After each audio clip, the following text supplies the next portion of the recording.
Hi everyone, Vladimir is here, and today I'm going to do a short review of the game called Expeditions Viking.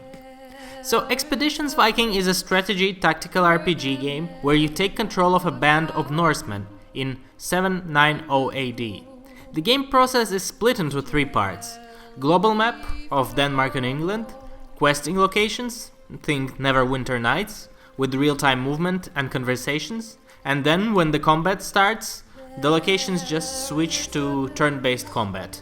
And after the combat ends, you go back to real-time mode. The game has plenty of good sides. First, the world is really big and there's lots of things to do. However, when I was playing, I never felt swamped with quests, which is always a good thing. It's like every location balances on what it gives, so you don't have like a huge quest log of 20 plus quests, but you'd rather receive them gradually instead. The quests themselves offer a good diversity of choice. There are multiple ways you can solve most of them, violent or not. The dialogues between the characters heavily remind of Neverwinter Nights, both interface-wise and actually style-wise, and the actual quest plot quality is very close to that level. The quests are just plainly good written. There are a lot of possible character builds, an interesting leveling system. There's no levels per se, but you get the special upgrade points after questing and combat. As you gather more points, you can invest them in specializations for your crew, weapons, battle skills, utility stuff that helps you while on the global map and camping, and some special perks.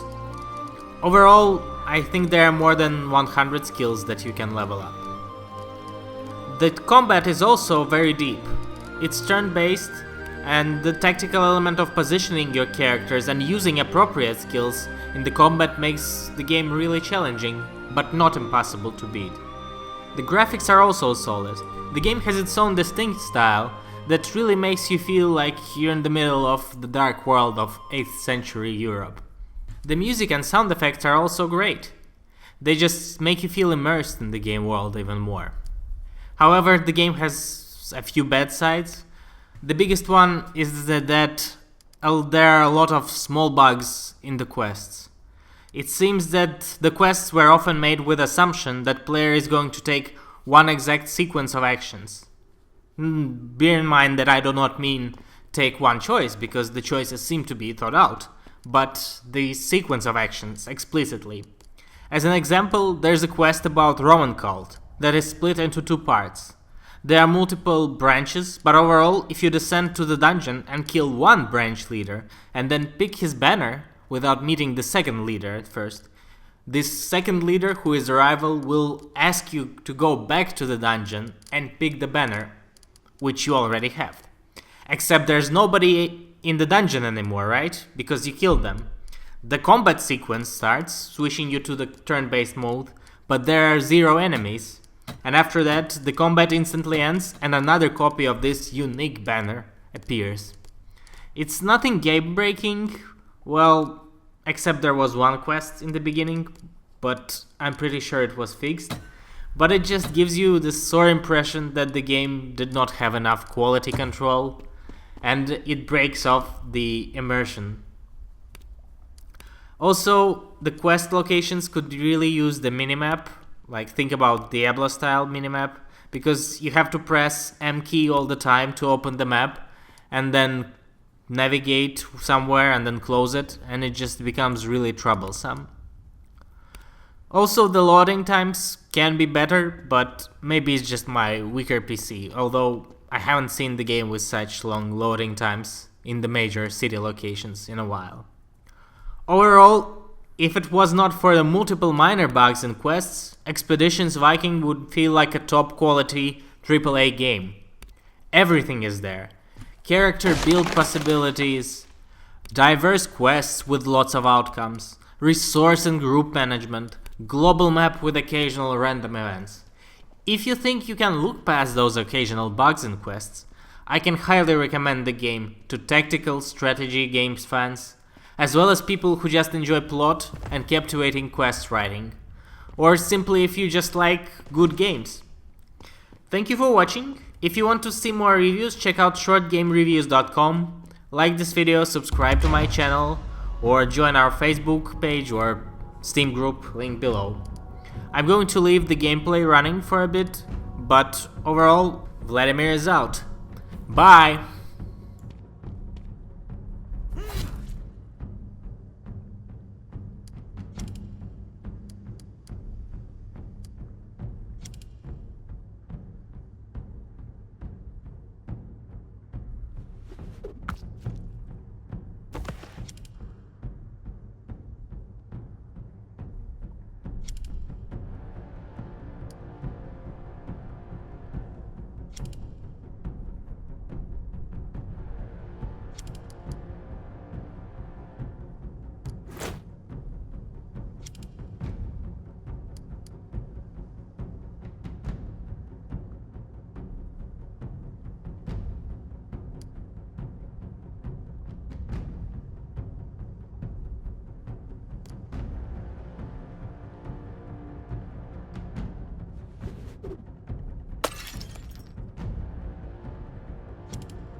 Let me aid you.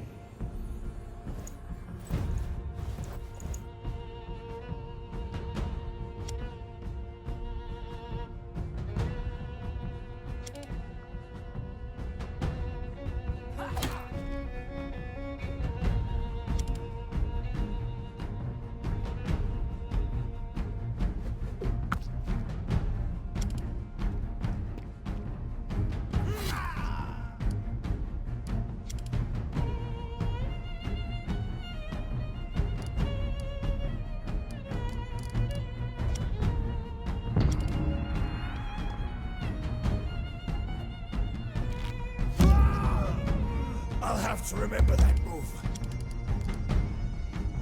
Lord, guide me to aid this one.